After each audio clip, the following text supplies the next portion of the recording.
Durante 2020 leí 36 libros en total. 36 libros de un montón de temas. De cosas relacionadas a este canal como impuestos, inversiones y finanzas personales, a otras cosas que no tienen nada que ver con este canal, como astrofísica, antirracismo, historia, inteligencia artificial, psicología y algunos otros temas.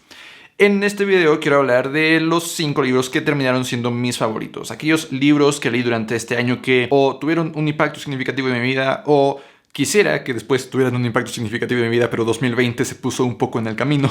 O simplemente fueron unos libros muy interesantes de leer. Con la idea quizás de que algunos de ellos los agregues a tu propia lista de lectura para empezar 2021. Hola, yo soy Eduardo Rosas y este es mi canal de finanzas personales. En este canal hablo todos los lunes, miércoles y viernes sobre inversiones, planeación para el retiro, generación de nuevas fuentes de ingreso y varios otros temas de finanzas personales en general y de vez en cuando sobre libros. Así que si es tu primera vez por aquí, considera suscribirte. En este video entonces quiero platicar sobre estos 5 libros que tengo acá que resultaron ser mis favoritos que leí durante 2020. Ahora, antes de empezar con la lista, sí quiero compartir que pues este año no leí tanto como me hubiera gustado. De hecho, el año pasado publicaba videos sobre cómo leí 52 libros, un libro a la semana, aunque sí mencionaba cómo durante 2020 mi objetivo no era necesariamente seguir leyendo un libro a la semana, sino leer libros cuyo contenido realmente pudiera agregar más valor a mi vida. Sin embargo, aunque creo que sí muchos de los libros que leí realmente tenían que ver con algo que estaba aplicando en ese momento, que es muy importante y no solo leerlo por leerlo y que ahí se quede el conocimiento sin ser aplicado, sí quiero para 2021 de nuevo, al menos leer más de lo que me la paso en Instagram o en Twitter, que es una forma en la que voy midiendo qué tan balanceado es mi día. Es una forma relativamente burda, pero es que desde hace más de un año justamente lo que intento es darme cuenta de este tipo de situaciones. Si a mí me importa más aprender y volverme mejor que estar en redes sociales, pues mi tiempo debería demostrarlo y debería estar leyendo y aplicando mis conocimientos más tiempo del que estoy en Instagram y en Twitter, y este año no todos los días lo logré. Eso no necesariamente significa que voy a tener que leer muchos libros durante el siguiente año como para poderle hacer frente a las muchas horas que paso todos los días en redes sociales, pero de nuevo sí significa que debo de estar leyendo y aplicando los conocimientos más seguido. Por ejemplo, en este momento estoy leyendo muy lentamente The Nuclear Effect. Entonces, si me toma un mes terminar este libro, pero lo estuve leyendo y aplicando todos los días por más tiempo de lo que de nuevo estuve en Instagram o en Twitter, lo consideraré pues un buen logro, independientemente de cuántos libros termine leyendo el siguiente año. Porque lo que estoy haciendo es, mientras voy leyendo este libro, voy aplicando inmediatamente lo que voy aprendiendo. Que por cierto, este libro no es la lista aún. Después de todo, no lo termino. Pero como este libro habla de cómo crecer un negocio en internet, y es a lo que me dedico, mientras lo voy leyendo, voy aplicando lo que voy leyendo, y eso por supuesto hace que no lea el libro en una semana, por ejemplo, pero es que no tendría el mismo valor leer este libro en una semana y dejarlo ahí aventado de nuevo, que leerlo quizás durante 1 o 2 meses, pero realmente estar aplicando lo que este libro dice que debemos de hacer. De hecho, al mismo tiempo que estoy leyendo este libro, estoy leyendo este otro de Hanse para recordar, porque resulta que en este momento estoy aprendiendo chino mandarín, entonces me está ayudando a aprender algunos caracteres chinos. Por supuesto, de la misma forma, no quiero terminar lo más rápido posible este libro, no quiero terminarlo en una semana para ir al ritmo que yo me propuse, por ejemplo, si quiero leer un libro a la semana, sino que voy leyéndolo poco a poco y voy haciendo notas de cada uno de los caracteres para que después sea más fácil regresar a todas esas notas en lugar de tener que leer el libro de nuevo. De esta forma es entonces en la que me gustaría seguir leyendo en 2021, agarrar un libro y leerlo tranquilamente, sin ninguna especie de prisa, pero definitivamente aplicando y realmente aprendiendo lo que dice cada uno de ellos. Con esto en mente me gustaría ahora sí empezar esta lista de 5 libros que de nuevo quizás puedas agregar a tu propia lista de lectura y que de nuevo no se trate de devorar cada uno de ellos en 2 horas o en una semana o en un mes, que no se trate de eso, sino que realmente puedas ir sacando tanto valor como sea posible de cada uno de ellos, porque realmente creo que te podrían servir. Como siempre, los enlaces a cada uno de ellos están ahí abajo en la descripción, tanto a la versión en inglés como a la versión en español, en el caso de aquellos libros en los que sí hay una versión en español. Pero ahora sí, empecemos con el primero. Y el primero de la lista es este libro de ¿Por qué dormimos? De Matthew Walker, el doctor Matthew Walker, que como el título lo indica, nos explica por qué es que como humanos debemos de dormir 8 horas diarias. Pero más allá de eso, explica las repercusiones que tendría el no dormir esas 8 horas diarias. Y es que tú y yo podríamos decir, no, pues es que yo tengo mucho trabajo, tengo que despertarme temprano y pues me duermo un poco tarde porque hay más cosas que hacer y aparte quiero relajarme y ver la tele y...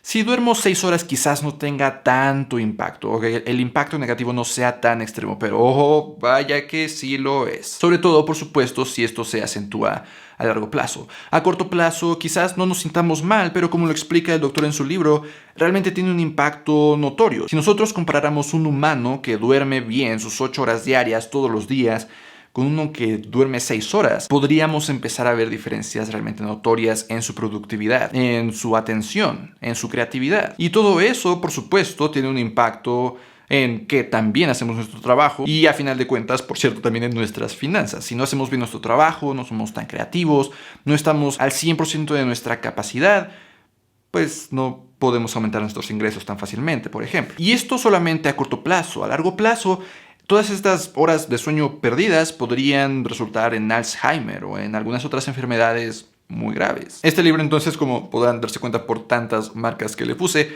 nos da bastante información de, pues, no solo las razones por las que deberíamos de dormir bien, sino cómo es que podríamos incrementar la calidad del sueño que tenemos. Si, por ejemplo, tenemos insomnio, cómo podemos empezar a contrarrestarlo. Si tenemos hijos, cómo es que podemos ayudarles a que duerman las horas que necesitan. Porque, por cierto, estas 8 horas son para adultos, pero los niños tienen que dormir más. Tienen que dormir 10, tienen que dormir 12, dependiendo de su edad. Y que, por cierto, habla cómo deberíamos de cambiar esa noción de que los niños están listos para aprender a las 7 de la mañana o a las 8 de la mañana. Que para empezar, el cerebro no está hecho para aprender a esa hora y para terminar, eso suele tener un impacto negativo en el horario natural de nuestro cuerpo en relación a la luz solar. Un montón de cosas bien interesantes que además, por cierto, han tenido un impacto significativo en cómo yo duermo. Seguramente te ha pasado que has escuchado por todos lados que los CEOs y las personas exitosas se levantan a las 4:30 de la mañana. Y yo eso lo hice quizás por 2 años. Me levantaba a 4:30, por muy tarde hubo unos meses en que me despertaba a 5:30. Pero entre una combinación de leer este libro y otro libro que no viene mucho al caso, me di cuenta de que no era necesariamente el mejor horario, al menos para mí, y hoy me levanto a las 8. Ok, me levanto a las 9. Entre otras cosas porque el despertarme tan temprano, cuando no había aún luz, podía afectar un poco a mi ritmo natural, como lo explica el doctor en su libro, y porque resulta que mis horas más productivas, me di cuenta, normalmente son en la noche. Como eso de las 9, 10, 11, a esa hora puedo estar trabajando y ser muy productivo.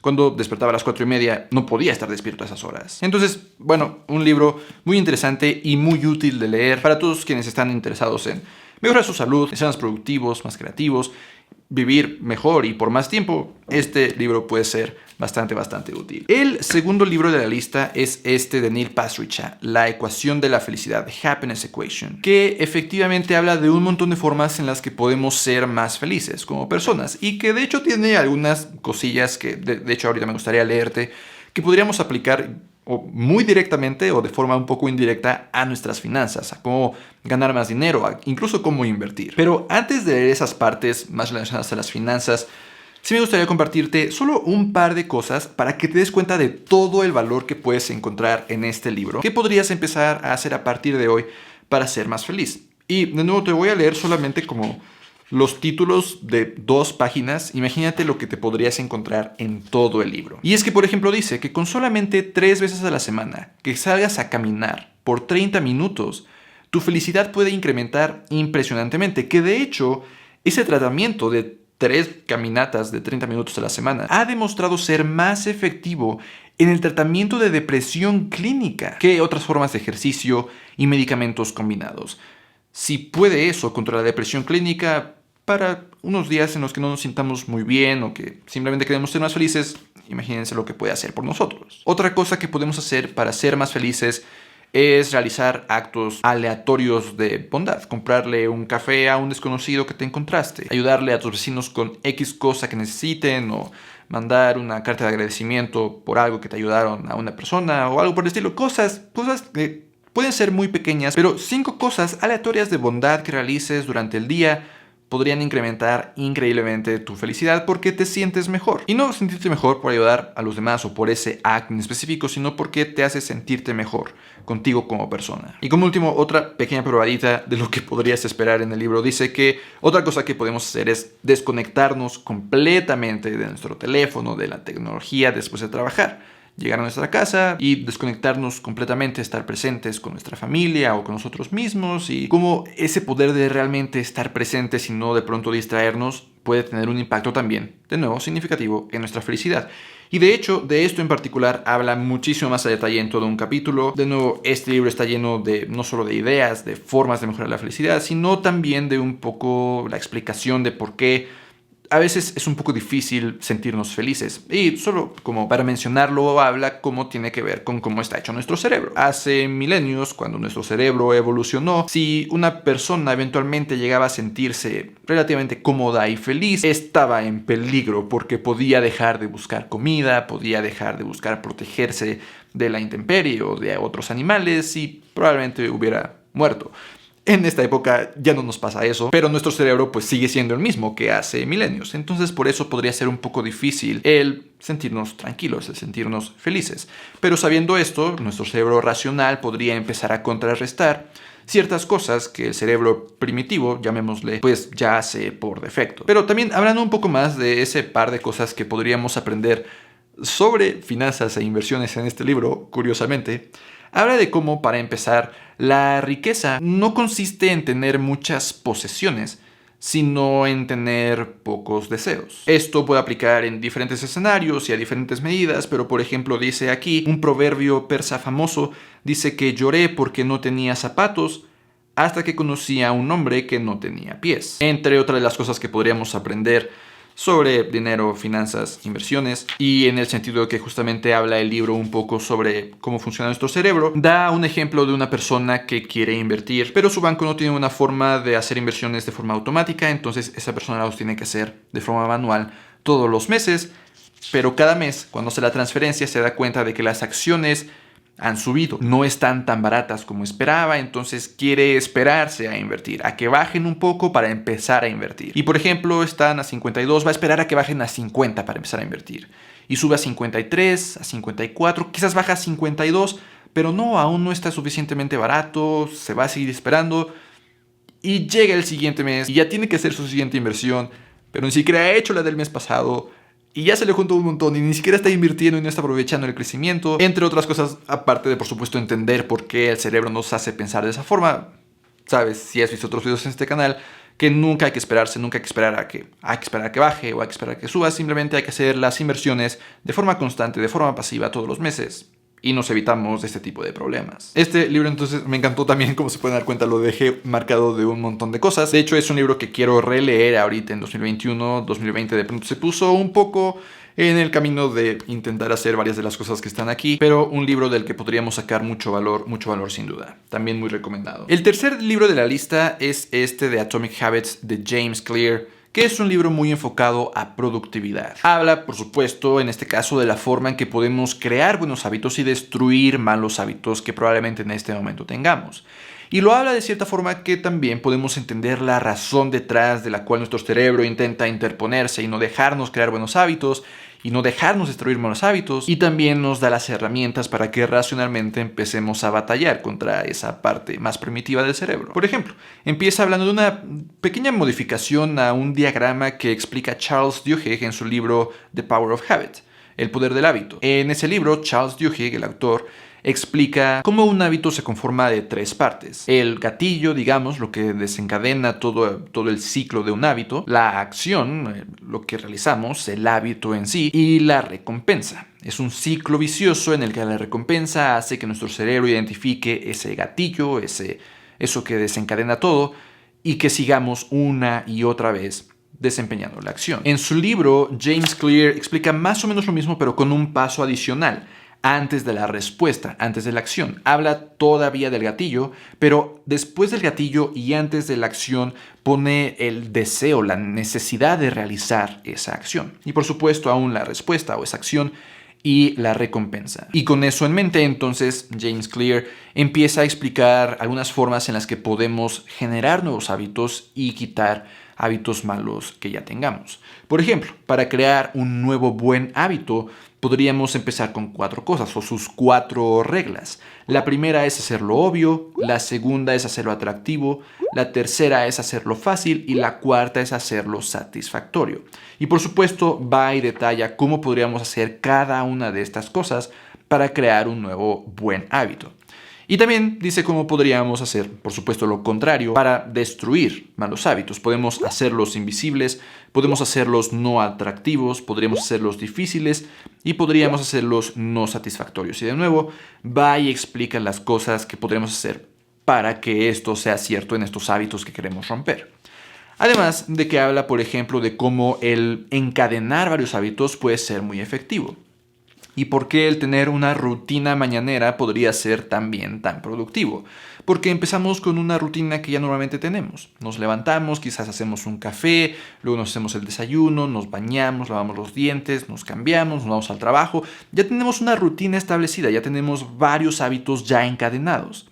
Si a esta cadena ya bien creada que ya tenemos, le empezamos a agregar nuevas cosas que queramos implementar, podría resultar una buena forma de crear estos nuevos hábitos. Si queremos empezar a ejercitarnos, podemos encontrar el lugar dentro de esta cadena donde agregar este ejercicio. Quizás en la mañana, después de despertar, después de hacernos y tomarnos un café, nos vamos a correr o nos vamos a hacer ejercicio.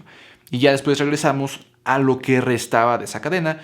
Y de nuevo, eso podría ser una forma muy eficiente de crear nuevos hábitos. Atomic Habits de James Clear. Muy recomendado si lo quieren agregar a su lista. El cuarto libro de la lista sí está completamente enfocado a finanzas personales. Y se trata de este Worry Free Money o Dinero Libre de Preocupaciones de Shannon Lee Simmons.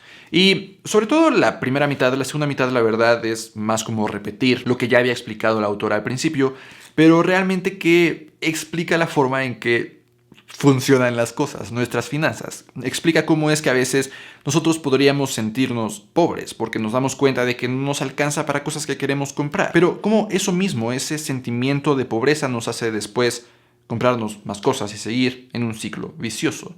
Porque es una especie de estar intentando demostrarle a las demás personas que no somos pobres, de que sí podemos comprarlo, pero si no podemos comprarlo, pues el ciclo nunca termina. Habla de ese sentimiento, una especie de no pertenecer, que por supuesto, como animales sociales que somos, necesitamos pertenecer a algo y si no nos sentimos que pertenecemos, nos podemos sentir mal, todo a raíz de un problema financiero, por ejemplo. La autora entonces, de nuevo al principio sobre todo del libro, nos explica cómo es que podríamos empezar a movernos alrededor de estos sentimientos que podemos tener.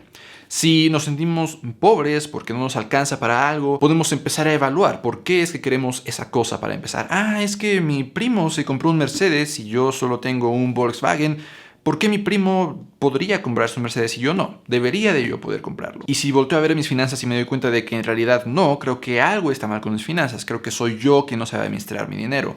Pero podrían ser muchos factores los que influyen en que el primo se compró un Mercedes. Puede que esté completamente endeudado, o puede que se ganó un premio, o una herencia, o algo por el estilo. Si no sabemos el contexto financiero completo, no podemos empezar realmente a juzgarnos de forma correcta. Muchos factores de nuevo alrededor, por supuesto, de empezar a sentirnos mejor con la forma en que administramos nuestro dinero, la forma en que lo gastamos, por supuesto, y definitivamente a través de ir mejorando nuestras finanzas. Otra de las cosas principales de las que platica la autora en su libro es de cómo podríamos presupuestar no presupuestando, de no necesariamente tener un presupuesto tan limitativo que no nos permita disfrutar de nuestro dinero y que no esté realmente hecho para la vida real, pero que más bien tengamos algunos lineamientos que seguir al momento de estar gastando, para que podamos hacerlo de nuevo con menos preocupaciones y con menos culpas. Uno de los ejemplos que más se me quedó grabado es en el que habla de una pareja, su hija se va a la universidad y todas las semanas la hija les pide dinero a estos padres para sus gastos. Necesita un poco de ayuda de sus padres y los padres al principio a regañadientes todos los meses le dan. Creo que en el ejemplo son $100, pero le dan todas las semanas o todos los meses esos $100